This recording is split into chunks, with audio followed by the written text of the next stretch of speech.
Hello बच्चों, कैसे हैं आप सब। आज हम क्लास 8 का चैप्टर 13 पढ़ेंगे। ये पाठ डॉक्टर कृष्णचंद्र त्रिपाठी द्वारा लिखा गया है।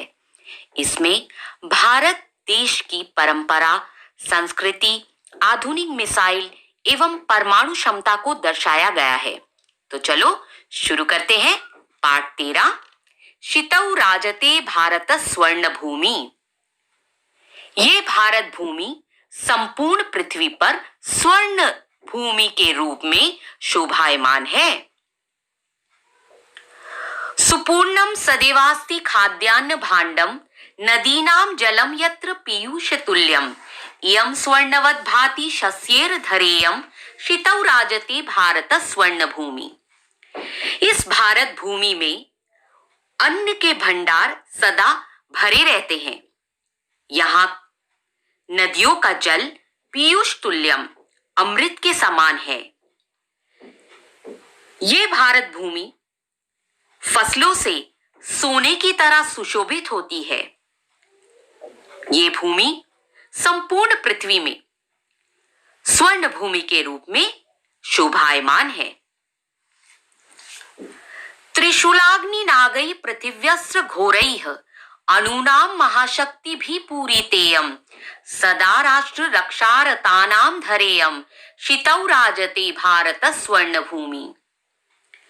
ये भारत देश त्रिशूल, अग्नि, नाग, पृथिव्य आदि खतरनाक अस्त्रों से और अणुनाम महाशक्ति भी परमाणु महाशक्तियों से पूरी तेयम परिपूर्ण है, राष्ट्र रक्षकों से परिपूर्ण है। यह भारत भूमि पृथ्वी पर स्वर्ण भूमि के रूप में शोभायमान है। इयं वीर भोग्या तथा कर्म सेव्या जगद वंदनीया च भूदेव गेया सदा पर्वणानाम उत्सवानाम धरेयम शितौ राजते भारत स्वर्ण भूमि। वीरों द्वारा भोगी जाने वाली, कर्म से सेवा की जाने वाली, संपूर्ण विश्व द्वारा वंदना की जाने वाली, देवताओं द्वारा गुणगान की जाने वाली, त्योहारों और उत्सवों वाली ये भारत भूमि संपूर्ण पृथ्वी पर स्वर्ण भूमि के रूप में शोभायमान है। इयं ज्ञानीनां चैव वैज्ञानिकानां विपश्चित जनानां संस्कृतानां बहूनां मतानां जनानां धरेयम शितौ राजते भारत स्वर्ण भूमि। ज्ञानी नाम, वैज्ञानिका नाम, ज्ञानियों की, वैज्ञानिकों की, विपश्चित जनानाम विद्वानों की, सुसंस्कृत लोगों की, बहुनाम मतानाम बहुत मतों को मानने वाले यानी बहुत धर्मों को मानने वाली लोगों की यह भारत भूमि संपूर्ण पृथ्वी पर स्वर्ण भूमि के रूप में शोभायमान है। इयं शिल्पिनां यंत्र विद्याधराणां भिषक शास्त्रीणां भू प्रबंधे युतानां नटानां नटीनां कवीनां धरेयम शितौ राजते भारत स्वर्ण भूमि। शिल्पिनां शिल्पकारों की, यंत्र विद्याधराणां यंत्र विद्या जानने वालों की अर्थात इंजीनियर्स की, भिषक शास्त्रीणां चिकित्सकों की, प्रबंधे युतानाम प्रबंध के कार्यों में लगे हुए लोगों की, नटानाम नटीनाम अभिनेताओं की, अभिनेत्रियों की, कवियों की, यह भारत भूमि संपूर्ण पृथ्वी पर स्वर्ण भूमि के रूप में शोभायमान है।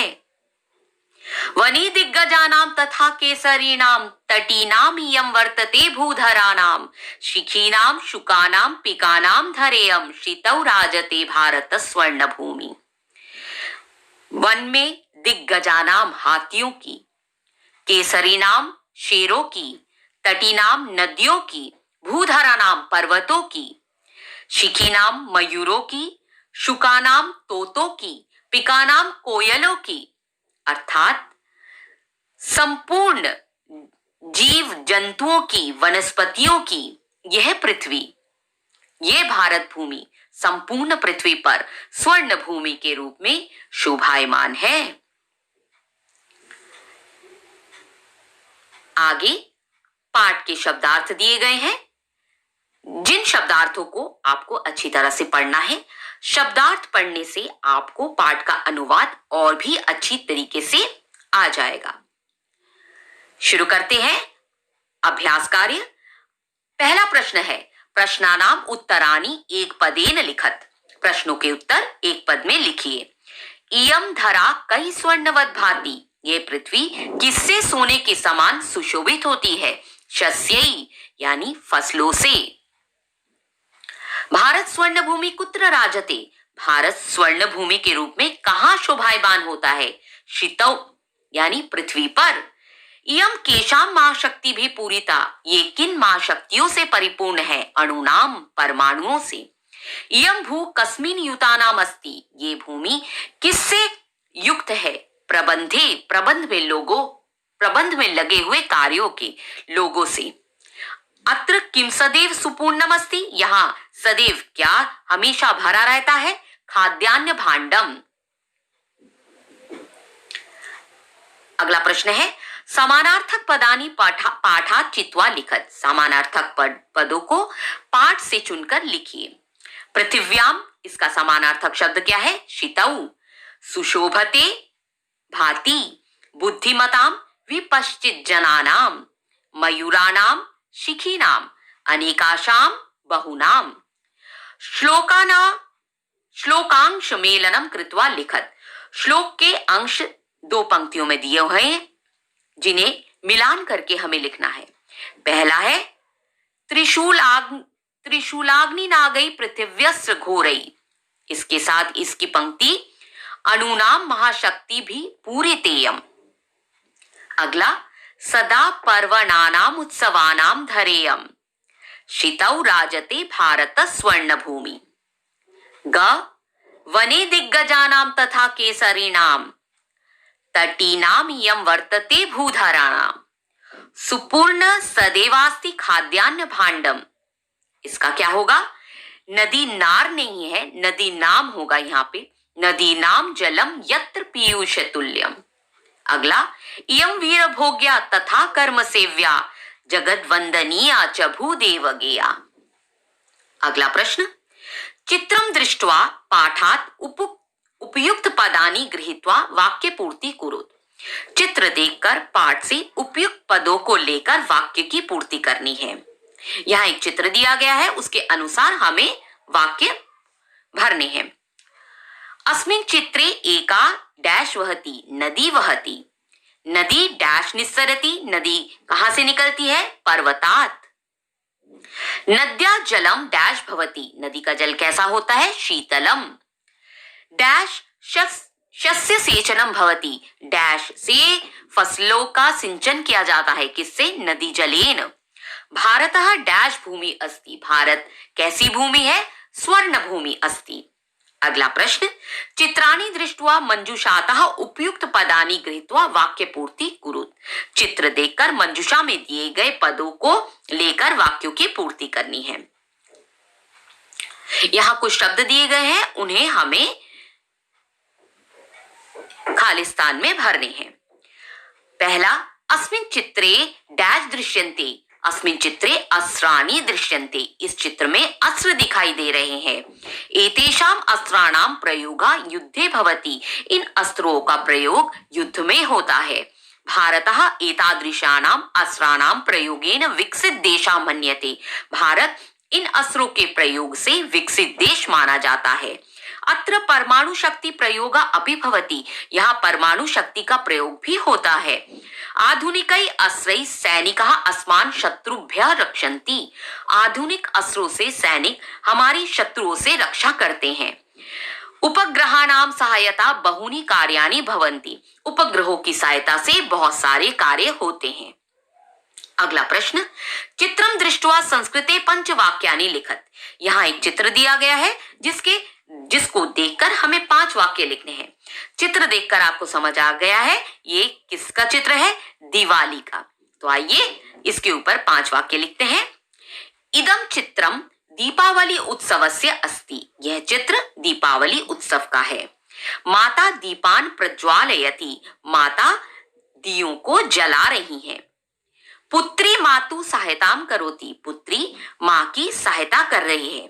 सर्वे नूतनानि वस्त्राणि धारयन्ति, सभी ने नए वस्त्र धारण किए हैं यानी पहने हैं। सर्वे जनाः प्रसन्नाः सन्ति, सब लोग खुश हैं। अगला प्रश्न, चित्रम दृष्ट्वा संस्कृते पंचवाक्यानि लिखत, चित्र देखकर 5 वाक्य लिखने हैं संस्कृत में। तो ये चित्र देख के आपको समझ आ गया है ये चित्र किसका है, ये चित्र रक्षाबंधन का है। तो आइए लिखते हैं इस पर 5 वाक्य। इदम रक्षाबंधन पर्वस्य दृश्यम अस्ति, ये रक्षाबंधन पर्व का दृश्य है। भगिनी रक्षा सूत्रम बध्नाति, बहन रक्षा सूत्र यानी राखी बांधती है। सा मिष्टान्नम अपि ददाति, वे मिठाई भी देती है। ईशा पर्व श्रावण मासे आयाति, ये त्योहार श्रावण मास में आता है। भ्राता भगिनी उपहारम ददाति, भाई बहन को उपहार देता है। अगला प्रश्न, अत्र चित्रम दृष्ट्वा संस्कृत भाषाया पंचवाक्येषु प्रकृते वर्णनम कुरुत, यहाँ चित्र दिया गया है, इसको देखकर हमें 5 वाक्य प्रकृति के अनुसार वर्णन करने हैं। तो पहला, इदम वनस्य चित्रम अस्ति, ये वन का यानी जंगल का चित्र है। अत्रे अनेकाः वृक्षाः सन्ति, देखो यहाँ कितने सारे वृक्ष हैं, तो अत्र अनेकाः वृक्षाः सन्ति, यहाँ अनेक वृक्ष हैं। वृक्षेषु खगा सन्ति, वृक्षों पर पक्षी हैं, देखो वृक्षों पे पक्षी नजर आ रहे हैं आपको। अत्र अनेकाः वन्यजीवाः सन्ति, यहाँ अनेक प्रकार के वन्य जीव हैं। एकः मृगः उपविशति, एक मृग हिरण बैठा हुआ है। इस तरीके से हमने 5 वाक्यों की रचना कर ली। यहाँ आपका अभ्यास कार्य शुरू होता है। जैसे हमने पहले चैप्टर्स में भी आपको हिंदी में अनुवाद लिखित रूप से दिया था, इस पार्ट में भी लिखित रूप से आपको अनुवाद दिया जाता है। यहाँ से आप अच्छे से संपूर्ण अनुवाद पढ़ सकते हैं और अच्छे से समझ सकते हैं। अच्छे से देखिए, अच्छे से समझिए, अच्छे से पढ़िए। सारा अनुवाद, हर एक श्लोक का अनुवाद आपको यहाँ दिया गया है। यहाँ से आप अच्छे से देख के पढ़ सकते हैं।